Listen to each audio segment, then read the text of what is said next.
منال صبح صبح نوشین سے ملنے آئی تھی اور آج ایک فیصلہ کر کے آئی تھی جس پر مہتاب نہیں مان رہا تھا۔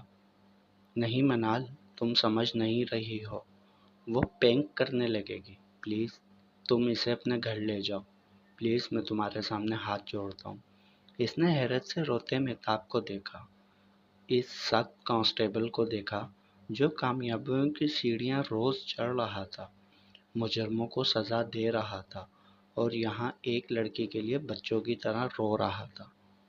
ویسے تمہیں اس سے نکاح کرنا ہے اور اس کا سامنا تم کرنا نہیں چاہتے، کیا ان حالات میں اس سے نکاح کر پاؤ گے؟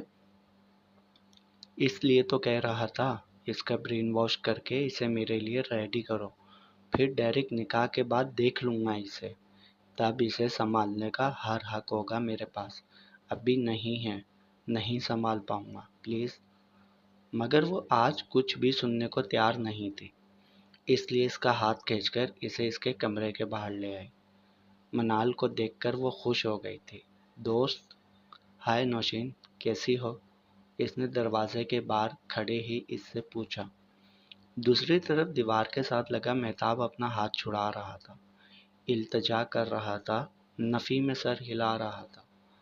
دوست، تم کل نہیں آئے، مجھ سے کوئی بھی ملنے نہیں آیا، سارا دن میں اکیلی تھی، کھائے جا رہی تھی، سوئے جا رہی تھی، اور تمہیں پتہ پرسوں رات کو پولیس بھی آئی تھی یہاں میرے کمرے میں، پھر بنا کچھ کہے چلے گئی۔ منال نے حیرت سے مہتاب کو دیکھا جو رخ پھیڑ گیا۔ نوشین، آج تم سے کوئی بہت خاص ملنے آیا ہے اور وہ یہ ہے۔ اس نے مہتاب کو کمرے کے اندر کھینچ لیا۔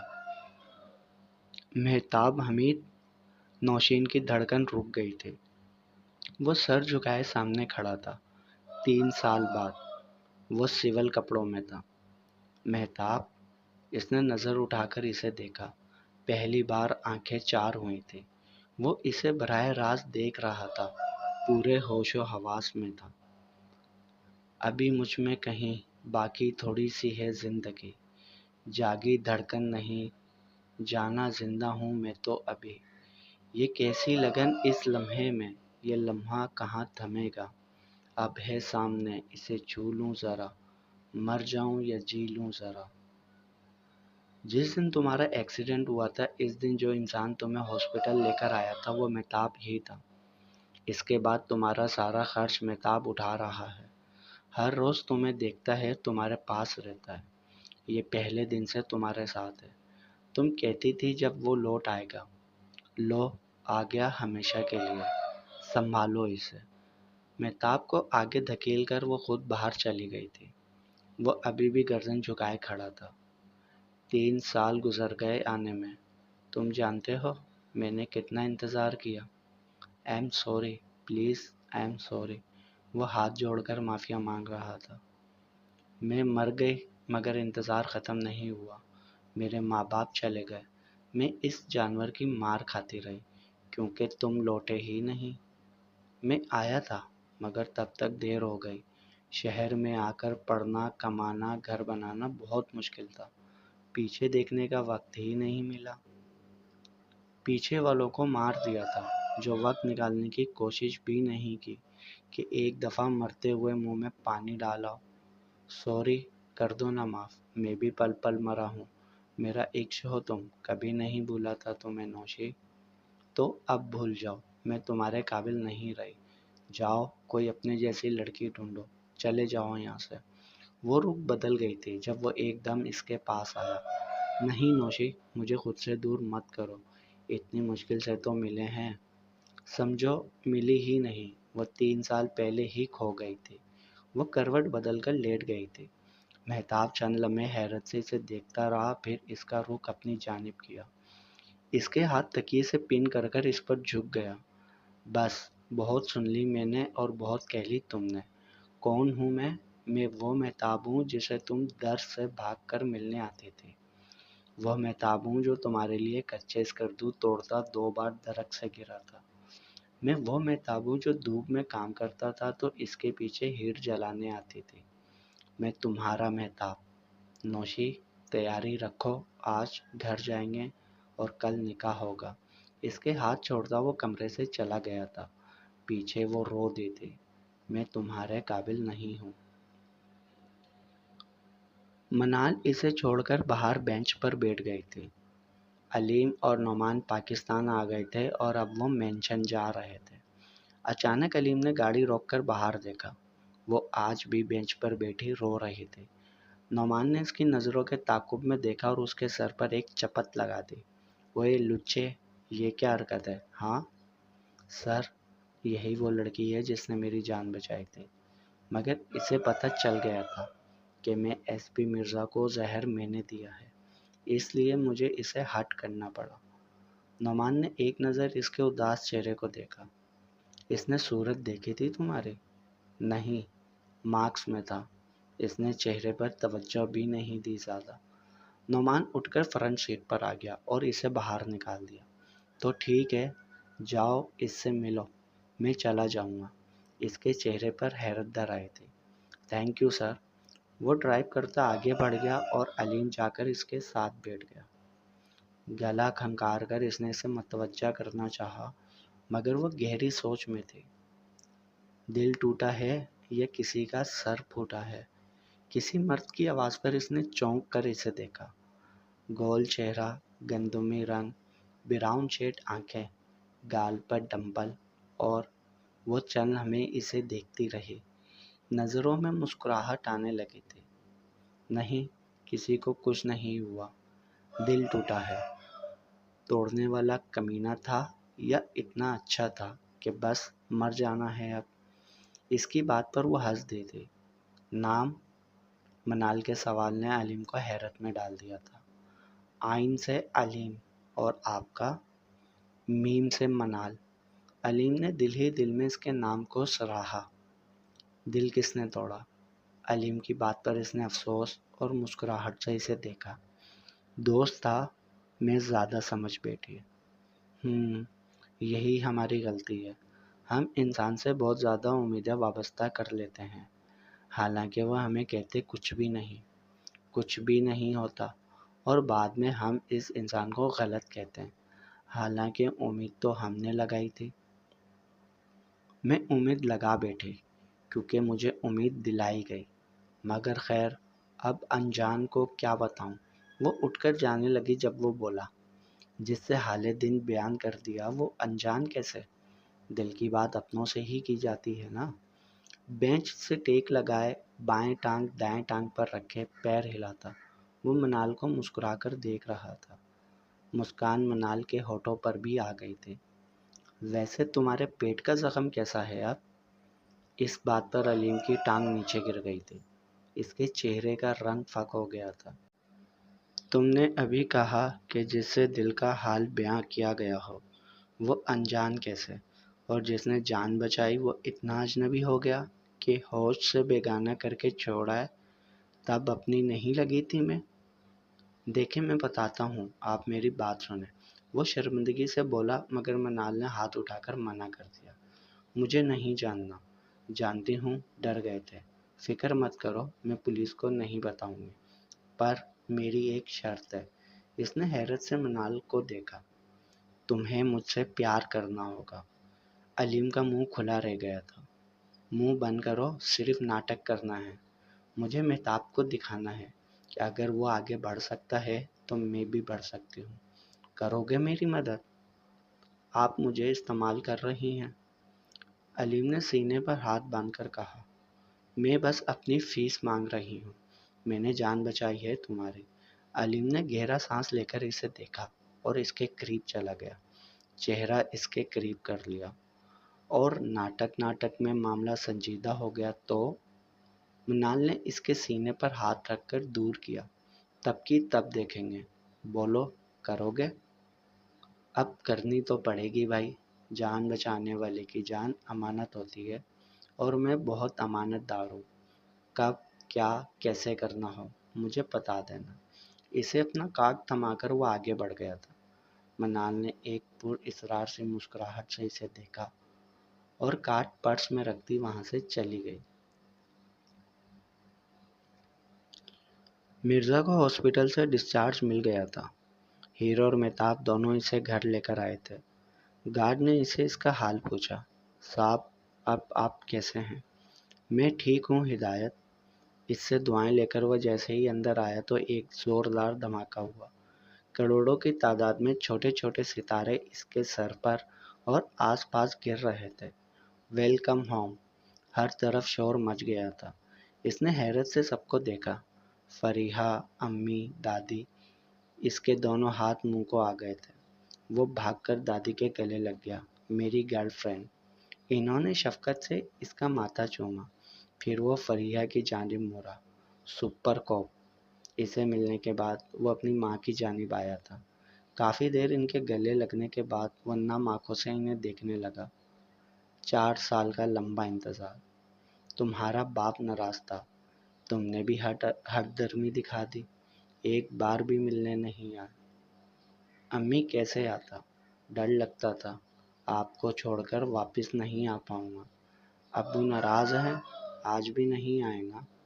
فریحہ، دادی، ان تینوں کے چہرے ایک ساتھ اتر گئے تھے۔ مرزا اوپر کمرے میں تمہارے لیے کچھ اسپیشل لائے ہیں، جاؤ دیکھ کر آؤ۔ اپنے والد کو نہ دیکھ کر اس کا دل برا ہو گیا تھا۔ بعد میں دیکھ لوں گا۔ ہیر چپ چاپ مسکرا کر سب کو دیکھنے لگی۔ وہ سب مرزا سے باتیں کر رہے تھے۔ مہتاب سب سے مل کر چلا گیا تھا جب مرزا کی اچانک نظر ہیر پر پڑی۔ دادی، اپنی بہو سے تو ملیے، سگڑ والی۔ ان سب نے شرمندگی سے ہیر کو دیکھا۔ اسے تو نظر انداز کر گئے تھے اور اب ایک ساتھ ہی اس پر لپک پڑے تھے۔ ہیر، میری بچی، کیسی ہو؟ دادی نے اس کے ماتھے پر بوسہ دیا۔ مرزا کی والدہ بھی اسے نہایت محبت سے ملی تھی۔ تم بہت پیاری ہو بھابھی، تھینک گاڈ آپ سے مل پائی، ورنہ مجھے تو لگا تھا میں اپنی اکلوتی بھابھی کو دیکھ ہی نہیں سکوں گی۔ وہ سب ہیر سے باتیں کرنے لگے تھے۔ مرزا اوپر کمرے میں فریش ہونے آ گیا تھا جب سامنے کسی کی پشت نظر آئی۔ S P Mirza Ayub 3 star. ابو؟ انہوں نے رخ موڑ کر اسے دیکھا اور مرزا کو سلوٹ کیا۔ گڈ آفٹرنون کوپ۔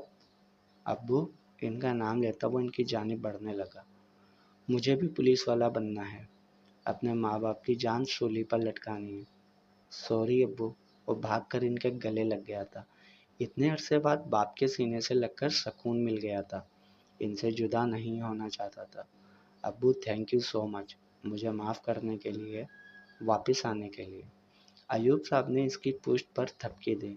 ریلیکس مائی بوائے، یہ تھینک یو مجھے نہیں اپنی بیوی کو بولنا، جو مجھے یہاں آنے کے لیے راضی کرنے میں کامیاب ہو گئی۔ بہت سمجھدار ہے۔ ہیر، اس نے کیسے؟ اسے حیرت ہوئی تھی۔ وہ شہید کی بیٹی ہے اور ایک محافظ کی اہمیت اس سے بہتر کون جان سکتا ہے۔ اس نے مجھے احساس دلایا کہ تم ایک جان باز سپاہی ہو اور مجھے تم پر فخر کرنا چاہیے۔ انہیں بیڈ پر بٹھا کر خود ان کی گود میں سر رکھ کے نیچے بیٹھ گیا۔ ابو، میں نے آپ کو بہت یاد کیا۔ اتنا رویا تھا جب آپ امی اور فریحہ کو لے کر امریکہ چلے گئے۔ میں اکیلا ہو گیا تھا، مگر میں کیا کرتا؟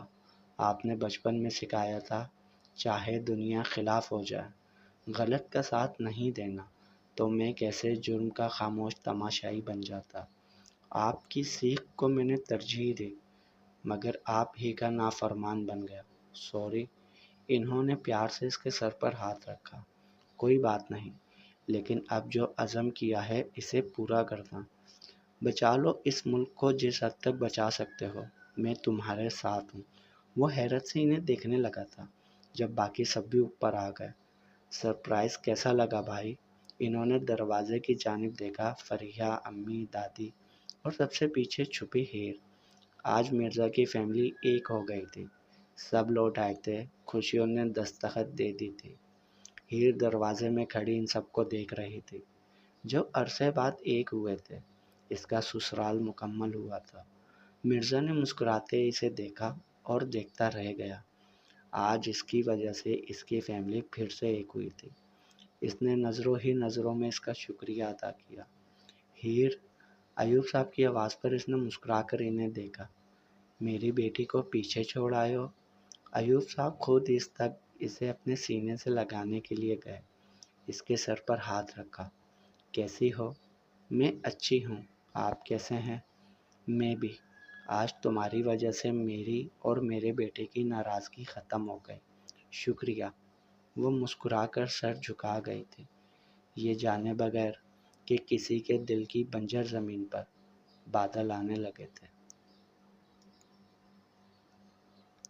دانیال اسے پولیس اسٹیشن لے آیا تھا اور وہ چیخ رہا تھا، یہ تم نے اچھا نہیں کیا انسپکٹر، اس کی سزا ملے گی۔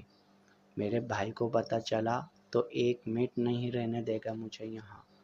دانیال نے کیپ اتار کر ٹیبل پر رکھی۔ جانتا ہوں تمہارے وہ MNA بھائی تمہیں لے جائیں گے، مگر اس سے پہلے میرے ہاتھ میں جو خارش ہو رہی ہے اسے تو صاف کر لوں۔ آخر تم نے مجھے تھپڑ مارا ہے۔ ارمان کے ہوش اڑ گئے تھے۔ تھپڑ؟ ابے او انسپکٹر، تو ہل گیا ہے کیا؟ میں نے تیرے تھپڑ کب مارا؟ کیوں شاہد؟ اس نے سب کے سامنے تھپڑ مارا ہے نا مجھے؟ پولیس انسپکٹر پر ہاتھ اٹھایا ہے نا؟ اپنی بیلٹ نکالتا، اپنے کالر کے بٹن کھولتا، آستینے موڑتا اس کے لاک اپ میں گھس گیا، اس کی گردن دبوچ کر دیوار سے لگا لیا۔ ارمان اپنی پوری طاقت سے اس کا ہاتھ پیچھے کرنے کی کوشش کر رہا تھا، مگر وہ تو تب سے اس تیاری میں تھا جب سے اس نے اپنا ٹرانسفر لاہور کروایا تھا۔ اتنی جلدی کہاں چھوڑنے والا تھا؟ بہت شوق ہے نا معصوم جانوں پر مردانگی دکھانے کا؟ تیری ننھی سی جان کو میری مردانگی سے کون بچائے گا؟ یہ کہتے اس نے اسے بیلٹوں سے مارنا شروع کر دیا۔ اسے مارتے فری کے الفاظ، اس کی تکلیف، اسے سب یاد آ رہا تھا۔ اس کا بس نہیں چل رہا تھا کہ اس کی جان لے لے۔ اس کے ہونٹوں کے قریب سے خون نکلنے لگا تھا، اس کے چہرے پر مکوں کے نشان تھے۔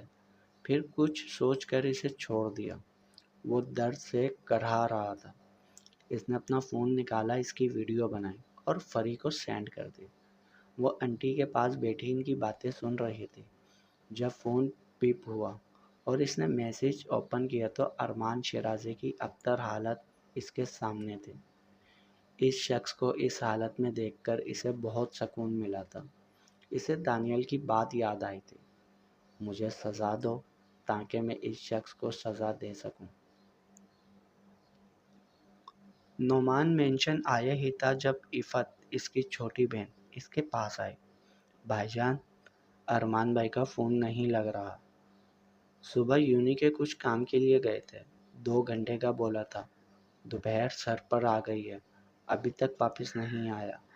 اس دن والے حادثے کے بعد وہ پولیس کی نظروں میں ہے، مجھے بہت ڈر لگ رہا ہے۔ عفت کی باتیں نعمان کو پریشان کر گئی تھیں۔ منان کو اسے پکڑاتا ہوا ارمان کو فون کرتا دوبارہ گاڑی میں بیٹھ گیا۔ دانیال ٹیبل پر کسی فائل پر کام کر رہا تھا جب ارمان کا ضبط کیا ہوا فون رنگ کرنے لگا۔ اس نے نام دیکھا تو چہرے پر مسکراہٹ آ گئی۔ لو، آ گیا تمہارے بھائی جان کا فون، لو کرو بات۔ فون اسے پکڑاتا خود بھی وہ ادھر ہی کھڑا ہو گیا تھا۔ ہیلو بھائی جان، میں لاک اپ میں ہوں۔ واٹ؟ لیکن کیوں؟ اس نے گاڑی کی سپیڈ بڑھا دی تھی۔ یہ انسپکٹر مجھ پر جھوٹا الزام لگا کر لایا ہے، مجھے نکالو یہاں سے۔ تم فکر مت کرو، میں آ رہا ہوں۔ راستے میں اس نے اپنے خاندانی وکیل کو گھیرا اور اسے تھانے لے آیا۔ دانیال فائل پر جھکا تھا جب اس نے زور سے ٹیبل پر ہاتھ رکھا۔ میرے بھائی کو کس جرم میں لائے ہو؟ دانیال نے ایک کڑی نظر سے اسے دیکھا اور کرسی سے ٹیک لگا کر بیٹھ گیا۔ منشیات کی اسمگلنگ اور ایک پولیس والے پر ہاتھ اٹھانے کے جرم میں۔ بھائی جھوٹ بول رہا ہے، میں نے اس پر ہاتھ نہیں اٹھایا، بلکہ اس نے مجھے مارا۔ نعمان نے ایک نظر ارمان کے زخمی چہرے کو دیکھا، اس کا دل درد سے بھر گیا تھا۔ منان کی طرح جوجو، زیزی، ارمان، عفت بھی اس کے بچے تھے، اس نے پالا تھا انہیں۔ اس نے غصے سے دانیال کو دیکھا۔ میں تمہاری وردی اتروا سکتا ہوں، بس یہی کر سکتے ہو۔ ویسے ایک بات بتاؤں، تمہارا بھائی زندہ بھی تب تک ہے جب تک میرے تن پر وردی ہے۔ میں محافظ جرم کے خلاف، لیکن جس دن آزاد ہو گیا اس دن آپ کے بھائی کی کھال ادھڑ جائے گی۔ MNA نعمان شیرازی صاحب، اتار کھال۔ تیری بیوی کے تو کپڑے اتارے تھے میں نے۔ بکواس بند رکھو اپنی، اس نے پھر سلاخوں سے اس کی گردن دبوچ لی تھی۔ ارمان شٹ اپ، یہ کیا بےہودہ بات تھی؟ نعمان نے بھی اسے ڈانٹا تھا۔ I am sorry for this, bail کے پیپر دیں۔ وکیل نے اس کے سامنے پیپر رکھے۔ اتنی جلدی بیل منظور ہو بھی گئی؟ ہمارے سسٹم میں غریب معصوم دھکے کھاتا اور یہ ایمرجنسی بیل بھی لے آیا۔ دانیال نے وہ کاغذات میز پر رکھے اور حوالدار کو اشارہ کیا۔ ارمان باہر آیا تو اس کے قریب ہو گیا۔ اچھا نہیں کیا مجھ پر ہاتھ اٹھا کر، ایسا زخم دوں گا تجھے اور تیرے خاندان کو، ناسور بن جائے گا۔ دانیال اس کی طرف بڑھا جب نعمان اسے کھینچتا ہوا دور لے گیا۔ جاری ہے بقیہ اگلے پارٹ میں۔ تمام پارٹس پڑھنے کے لیے چینل کو سبسکرائب کریں، لائک ضرور کریں اور کمنٹس میں اپنی رائے بھی بتائیں۔ اس ناول کے تمام پچھلے پارٹس چینل کی پلے لسٹ میں موجود ہیں اور اس کے علاوہ اچھے ناول بھی چینل کی پلے لسٹ میں کمپلیٹ موجود ہیں، وہ بھی پڑھیں۔